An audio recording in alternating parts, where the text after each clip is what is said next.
नमस्कार, आप देख रहे हैं जौनपुर टुडे में शुभम कुलकर्णी। साथियों, जैसा आप सभी को पता है कि अभी बीते दिनों जब तक जौनपुर के शास्त्री पुल से एक घटना सामने आई थी। चाइनीज मांझे से एक शिक्षक की मौत हो गई थी, लेकिन अभी भी धड़ल्ले से जनपद जौनपुर में चाइनीज मांझे की खरीद बिक्री हो रही है और तमाम लोगों के द्वारा उपयोग किया जा रहा है। इतनी बड़ी बड़ी घटना होने के बावजूद भी नगर क्षेत्र में तमाम लोग पतंग उड़ा रहे हैं और चाइनीज मांझे का उपयोग कर रहे हैं। इसी घटना पर बातचीत करने के लिए समाज सेवी के तौर पर जाने जाने वाले गौरव भगत जी आज हमारे साथ हैं। इनसे बातचीत करेंगे और जानने का प्रयास करेंगे कि आखिर चाइनीज मांझे को लेकर प्रशासन के द्वारा लगाम क्यों नहीं लगाया जा रहा है और आम लोगों के अंदर जागरूकता क्यों नहीं आ रही है। भैया, क्या कहना चाहेंगे चाइनीज मांझे को लेकर? चाइनीज मांझा आज का समस्या तो है नहीं। चाइनीज मांझा आज का समस्या होता बात समझ में आ गई थी। ये समस्या कम से कम 8 से 10 साल पुरानी है, जो लगातार गंभीर होती जा रही है। अब लोगों का ये कहना है कि जब घटना घटती है तभी क्यों याद आता है। ये याद है सामान्य स्थिति है, जब घटना घटती है तभी याद आता है कि ऐसा होना चाहिए, ऐसा होना चाहिए, या ऐसा क्यों नहीं हुआ, पहले क्यों नहीं, अब क्यों जागे, घटना होने पर ही क्यों जागे। प्रशासन क्या कर रही है, वो मसला बात का है। पहला मसला तो ये है कि जो लोग इसका इस्तेमाल कर रहे हैं उनको इस बात का समझ नहीं है कि ये उचित है कि नहीं। लोगों की मानसिकता नहीं बदल रही, घटना हो जा रही है, घटना के बाद भी लोगों की मानसिकता नहीं बदल रही है। पतंग तो पहले भी उड़ रहा था, पहले उसमें कोई समस्या नहीं थी, कोई घटना नहीं हो रहा था। आप वो जो सामान है ना, जो मांझा आ रहा है चाइनीज वाला, उसका सीधा जो आप लेके उदाहरण देख लीजिए, उससे आप कुछ भी काटने का प्रयास करिए, कट जाएगा, मंझा नहीं टूटेगा। अब आप जान लीजिए, गर्दन में तो ऐसा नहीं है कि बहुत आम सी चीज है और हार्ड चीज होता है, गर्दन की भी गर्दन कट जा रही है। तो ये नहीं समझ में आ रहा है लोगों को ना, जानवर जो मर रहे हैं उसकी कोई गिनती नहीं है। आप देख लीजिए, गौरैया, कबूतर, कौवा, ये जो मर रहे हैं इनकी गिनती नहीं है, कोई गिनती नहीं है, लेकिन इंसान भी मर रहे हैं। इनके लिए कोई शोक संवेदना नहीं है। आप अगर मानवीय संवेदना के लिए जागरूक हैं किसी भी स्तर पे, तो आपको ये भी समझना चाहिए ना, बेजुबानों के लिए, बेजुबान जिस तरीके से मर रहे हैं, और इंसान जो मर रहा है उसके लिए क्या है, उसके लिए श्रद्धांजलि दे दिए, कुछ दिन तक इसका चर्चा चलता है, उसके बाद काम करता है। ये तो सारी चीजों में हो रहा है, ये सारी चीजों में हो रहा है। मसला एक चीज ये भी है, आप उसका सीधा उदाहरण ले लीजिए, कोतवाली चौराहे का जो बाउंड्री वाल है, उस पे हमारे जो क्रांतिकारी रहे, देश को आजादी दिलाए, और किस तरीके से दिलाए ये कहने की बात नहीं है। जिनको ना पता उनकी बात नहीं कर रहे, लेकिन जिनको पता है उनकी भी संवेदना काम नहीं कर रही है कि उनको कहाँ स्थान दिया गया है। जब इनको स्थान नहीं मिल पा रहा है उचित कि क्या होना चाहिए, इनको कहाँ देना चाहिए स्थान। अगर इतनी बड़ी बात, इतनी बड़ी घटना शहर के बीचों बीच घट रही है, इतने समय से वहां पर नगर पालिका परिषद द्वारा बनवा दिया गया है चित्र, और उसी के नीचे क्या क्या हो रहा है, क्या क्या चीजें चल रही हैं, वो जब जाहिर बताने की बात नहीं है। तो चाइनीज मांझा तो बस उसके हिसाब से देखा बहुत छोटी बात है। लेकिन आम लोगों के अंदर जागरूकता क्यों नहीं आ रही? इतनी इतनी घटना हो जा रही है और हर किसी के मोहल्ले में हो रही है। अभी ईसापुर में हुआ था, अभी बक्सा थाना क्षेत्र में हुआ था, और एक तमाम घटनाएं हो रही है, लेकिन आम लोग इसको समझ क्यों नहीं रहे हैं? समझने की समस्या है ना, कि लोगों को जब अपना व्यक्तिगत चीज ही दिखेगा तो कोई कहाँ से समाज को समझ पाएगा। प्रशासनिक फेलियर भी है। अरे बिल्कुल है, बिना रहे अरे कहावत है, कानून के हाथ लंबे हो रहे हैं। तो ये चीज यहाँ क्यों नहीं दिख पा रही है? यहाँ पर चाइनीज मांझे को रोकथाम लगाने में प्रशासन नाकामयाब है। बिल्कुल है।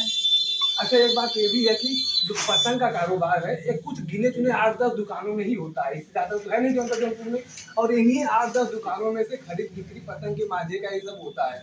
लेकिन जैसे होता है किराना दुकान हुआ, हर गली मोहल्ले में 8-10 है, लेकिन पूरे जिले भर में 8-10 दुकानों में लगाम नहीं लग पा रहा है।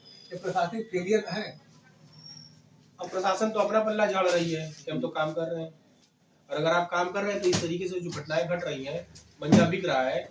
पतंग से समस्या नहीं है, दरअसल दिक्कत क्या है ना, लोगों को बात समझने वाली है।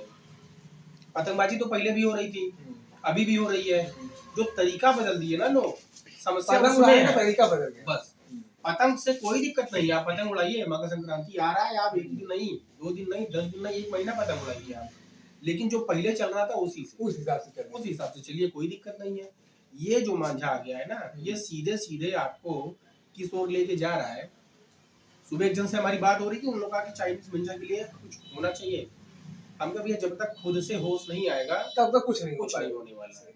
आपको एंजॉय करना है, आप लीजिए, लेकिन इस तरीके से कि उस मंजे से किसी की जान घटना न हो। प्रशासन क्या कर सकता है इसके आगे? प्रशासन जिस तरीके से जाना जाता है जिस काम के लिए, और इस समय महाराज जी का प्रशासन जिस तरीके से काम कर रहा है, जैसे महाराज जी काम चाहते हैं, जैसे महाराज जी काम करते हैं, उसी तर्ज पर जब तक प्रशासन काम नहीं करेगी ना, तब आम लोगों की जागरूकता कैसे आएगी?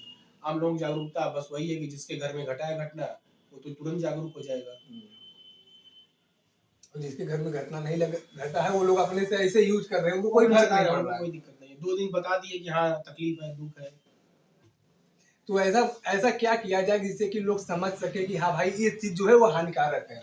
इसे एक चीज है ना कि सरकार सब कुछ ठीक नहीं कर सकती, घर घर में सरकार या प्रशासनिक लोग भी जाकर चेक नहीं कर सकते। एक चीज है ना कि सरकार सब कुछ ठीक नहीं कर सकती जब तक आपके संस्कार ठीक ना हो। सही बात। तो मसला संस्कार का है। आप अपना व्यक्तिगत खुशी, कोई ये नहीं कर रहा आप मकर संक्रांति को कुर्बानी दे दीजिए कि भैया नहीं मनाना है, खत्म त्योहार, आज से नहीं मनाएंगे, चाइनीज मांझा आ गया, नहीं भैया मनाओ, पतंग उड़ाओ, कोई दिक्कत नहीं है, लेकिन क्या सही है क्या गलत इसको पहचान लेने की बात। मतलब घर के परिजनों को भी इस पर ध्यान देना चाहिए, बिल्कुल देना चाहिए। बच्चे क्या हमारा बच्चा कौन सा इस्तेमाल कर रहे हैं मंजा, जनरल बात है ये कहने की बात होनी ही नहीं चाहिए, लेकिन लोग ध्यान नहीं देते, नहीं दे रहे हैं। ऐसे लोग पतंग उड़ाते हैं, पतंग उड़ाते उड़ाते लोगों को हाथ कट जाता है, फिर भी लोग पतंग उड़ा रहे हैं, फिर भी चाइनीज मांझा यूज हो रहा है। यहाँ पर तमाम लोग देखेंगे जो हाथ में टेप बांध बांध के पतंग उड़ा रहे हैं। दरअसल समस्या ये भी है ना कि आपका खुद का माइंडसेट किस लेवल पर काम कर रहा है। तीन चीजों को लेके एक जिद है कि हमको उड़ाना चाहिए, इसे उड़ाना। जैसे आप जो नशा करने वाले होते हैं, किसी भी तरीके का नशा जो कर रहे हैं, उनको क्या है, समय हो गया तो उनको उस चीज का चाहिए। हाँ। और उनको पता है कि क्या गलत है क्या सही है, लेकिन ये भी जान रहे हैं। अब तो आजकल आप देख रहे हैं, सत्संग में देख रहे हैं, जो हमारे धर्म गुरु लोग हैं, उनके यहाँ लोग आ रहे हैं ना, सवाल करते हैं, गुरुजी हम छोड़ना चाहते हैं, तंबाकू छोड़ना चाहते हैं, सिगरेट छोड़ना चाहते हैं, नहीं छोड़ पा रहे, क्यों? लत लग गई है ना, नशा हो गया। एक आप नशा कर रहे हैं और नशे की गिरफ्त में आ गए हैं, 2 चीजें है ना, एक नशा करना अलग चीज है, नशे की गिरफ्त में होना अलग चीज है। वो आदि ये गिरफ्त में है ना, ये जो लोग इस चीज को समझ नहीं पा रहे हैं, इस चीज को जो अभी पता चला, अभी इस पे आप बोल दीजिए ना, जब थोड़े घरेगा कोई देर तक समझ में आएगी, तब तो ये लगेगा कि भैया देखो इस तरीके से बोल रहे हैं, तब बुरा लगेगा, खुद को बुरा लगेगा, उनको बुरा लगेगा कि हमको बोल रहे हैं, इस तरीके से कह रहे हैं कि ऐसी चीजें हैं, हमको बोल रहे हैं, हमारे परिवार को बोल रहे हैं, हमारे परिजन को बोल रहे हैं, तो ये बोलना भी तो ठीक नहीं है, लेकिन यही बोलना ठीक है, लेकिन यही काम करेगा, यही काम करेगा। अगर लोगों से लोगों की शक्ति जब तक नहीं बढ़ती जाएगी, कुल मिला के मंत्र अगर पढ़ना है तो शक्ति का मंत्र पढ़ना है, प्रेम से मंत्र पढ़ने पर बहुत सारी चीजें आप स्पष्ट रूप से देख लीजिए समाज में नहीं हो पा रही है, नहीं हो पाएंगी, कभी नहीं हो पाएंगी। योगी जी अभी यही कमवा, जिस तरीके से योगी जी काम कर रहे हैं, किसी को बोलिए योगी जी थोड़ा सा शॉर्ट पे काम करके दिखाए, नहीं हो पाएगा, कोई नहीं मानेगा, अपराधियों को लगाम नहीं लग पाएगा। अरे आप अपराधी बैठा है, जो अपराधी मानसिकता का व्यक्ति है, किसी भी क्षेत्र का हो, किसी भी चीज को लेके, उसको आप कहेंगे शरणम बुद्धम गच्छामि तो बैठ थोड़ी जाएगा भैया हाथ जोड़ के। सही बात। उनको वैसे ही, इसीलिए योगी जी ने कहा कि भैया जिस भाषा में आप समझेंगे समझा दिया जाएगा।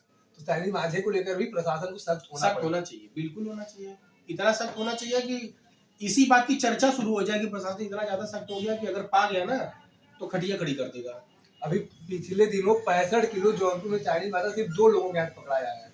इतने बड़े पैमाने पर अगर खरीद बिक्री हो रही है तो कहीं ना कहीं यहाँ के लोगों के द्वारा ही तो खरीदा जा रहा है, बेचा जा रहा है। और कौन भी ले रहा है? अभी आप जब 65 किलो एक घर में मिल रहा है तो ये बहुत बड़ी बात होती है, लेकिन इतना बड़ा घटना हो रहा है, लोग समझने का नाम ही नहीं ले रहे हैं। बस वही है, मानसिक स्थिति आपकी किस स्तर पर काम कर रही है, तो जागरूकता नहीं आ रही, जागरूकता नहीं आ पा रहा है। अभी भी पतंग उड़ रहा है, धड़ल्ले उड़ रहा है, बिल्कुल उड़ रहा है। अच्छा, उसमें ये भी तय नहीं किया जा सकता ना कि कौन लोग इस्तेमाल कर रहे हैं, कौन लोग नहीं इस्तेमाल कर रहे हैं। सही बात है। ये तो अब मौके पे जब आप पहुंचेंगे तभी आप समझ पाएंगे कि हाँ कौन सही है कौन गलत है। इसमें सबको गलत कहना भी नहीं सही है ना, ऐसा नहीं कि सारे लोग गलत हैं, ऐसा भी नहीं है। अभी ये बात जहाँ तक जाएगी लोगों को लगा सबको बोला जा रहा है, सबको कहा जा रहा है, सबके लिए नहीं है। लेकिन जो गलत कर रहे हैं उनके जेल लिए वही है। जाएगा ना जो अपराधी है, सब तो जाएगा नहीं। तो ये भी वैसा ही है कि सबके लिए नहीं है, लेकिन जो लोग गलत है उनके लिए है, चाहे वो मेरे घर का ही आदमी क्यों ना हो। ये नहीं होना चाहिए। इतना तो समझ होना ही चाहिए आदमी को हाँ, कि सही गलत क्या क्या गलत है। क्या है सही बस। इतने सालों से ये समस्या चल रही है, इस पर लगाम लगना जरूरी है। हाँ, इतने वर्षों से ये समस्या चल रही है, क्या इतना भी लोग नहीं समझ पा रहे हैं? यार एक आदमी का गला इस तरीके से मंजे से कट के बिना गलती के, बिना किसी आपराधिक इतिहास या किसी कुछ नहीं था। कुछ नहीं। मतलब एक तरह से कोई घटना हो जाती या पिताजी, घटना हो जाती, हाँ कुछ नहीं था।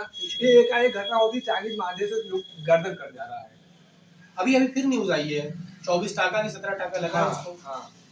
एक घटना ईसापुर में हुआ, एक घटना बक्सा का लड़का था उसको हुआ। ये अच्छी चीज नहीं है ना।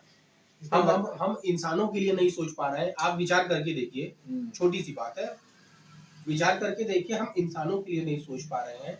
हमारी संवेदना बेजुबानों के लिए क्या हम कर रही होगी। सही बात है। जब इंसान का जान चला जा रहा है, लोग सोच नहीं पा रहे हैं, तो बेजुबान तो पल रहे मर रहे हैं। हाँ, उनसे कोई मतलब नहीं है, उनके लिए कोई शोक सभा नहीं है, उनके लिए गिनती भी नहीं है, उनकी कोई शोक सभा नहीं है।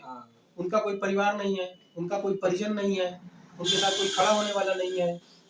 तो ये चीजें कहाँ जाएंगी?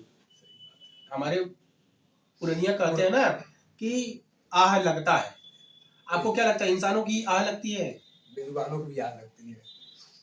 ये जो दुर्गति हो रही है ना हमारे समाज की, उसमें सबसे बड़ा रोल इसी आह का ही है। जो लोग न्याय नहीं पा रहे हैं, किसी भी जगह से आ रहे हैं, बेजुबान आप ले लीजिए, लेके चलिए, छोड़ के नहीं चल सकते आप। हम तो बनाए नहीं है, आप तो बनाए नहीं है, बनाया तो परमेश्वर है ना। वो अगर उनको यहाँ भेजा है, मैं कह रहा हूँ कि सही गलत आप समझ के चलिए। सही हर किसी का कहीं ना कहीं, हर किसी का कहीं किरदार है, सबका किरदार है, कहीं ना कहीं सबका किरदार है। आप उनको जिस तरीके से छोड़ के चल रहे हैं, ये अच्छी बात नहीं है। साथियों, जैसा आप सभी लोगों ने देखा कि गौरव भैया की ओर से चाइनीज मांझे को लेकर अपना बयान जो दिया गया है, और साफ तौर पे ये लोगों से आग्रह करने का भी प्रयास किया गया है कि जब तक लोगों के अंदर अपनी समझ नहीं जागेगी, तब तक चाइनीज मांझे की खरीद बिक्री या फिर उपयोग रुक नहीं सकता है। बाकी चाइनीज मांझे को लेकर आपके पास कोई जानकारी है, कोई राय है, तो आप कमेंट बॉक्स में लिख सकते हैं। धन्यवाद।